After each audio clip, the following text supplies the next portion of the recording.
పల్నాడు జిల్లా చిలకలూరిపేటకు చెందిన గుంజి శ్రీనివాసరావు ఉద్యోగాల పేరిట మోసం చేశాడని సోమవారం గుంటూరు జిల్లా ఎస్పీ కార్యాలయంలో ఫిర్యాదు చేశారు.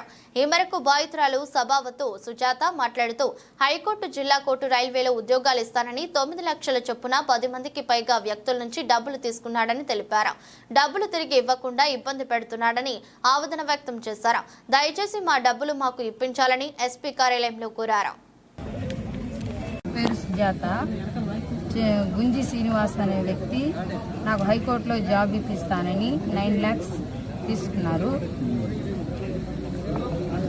నాతో పాటు 10 మంది దాకా మోసపోయారు. 1 కోటి రూపాయల దాకా తను మోసం చేయడం జరిగింది.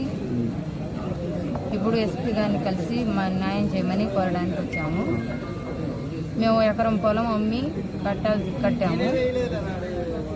అప్పటికి మేము కట్టమని చెప్తే జాబ్ వచ్చేసింది, ఆర్డర్ కాపీ వచ్చేసింది, చివరికి మీరే కోల్పోతారు అని చెప్పి మమ్మల్ని ఇంటికి వచ్చి మా దగ్గర కూర్చొని మరి మమ్మల్ని నచ్చ చెప్పి మా దగ్గర డబ్బులు తీసుకోవడం జరిగింది.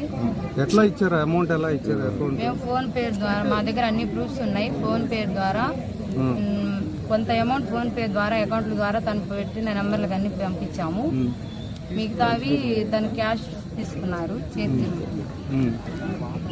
మేము ఒకసారి మా అత్తగారి టార్చర్ భరించలేక నేను మా వారు మా ఆయన నన్ను అందరూ కొడుతుంటే ఇంత డబ్బులు కట్టించామని పొలం అన్ని అమ్ముకొని కట్టినాను. కట్టిన తర్వాత వాళ్ళ టార్చర్ భరించలేక వారిని నేను పిలిచాను. మా ఇంటికి పిలిచి, అంకుల్ నాకు వద్దు, జాబ్ వద్దు, ఏమొద్దు, మేము కట్టిన డబ్బులు మాకు ఇచ్చేయండి అని అడిగాము. అప్పటికి తను స్పందించగా మా ఇంటికి ఒకసారి వచ్చారు. తన కొడుకు కూడా కట్టాము అది ఇది అని అన్నారు.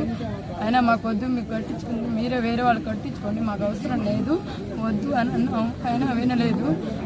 అప్పటికి తను వచ్చి మా ఇంటికి వచ్చి మేము అడిగినా తను నువ్వు లంబడదానివి, అది ఇది ఎక్కడ చూసుకుంటా చూసుకో, చెప్పుకో, నా దగ్గర లాయర్లు ఉన్నారు.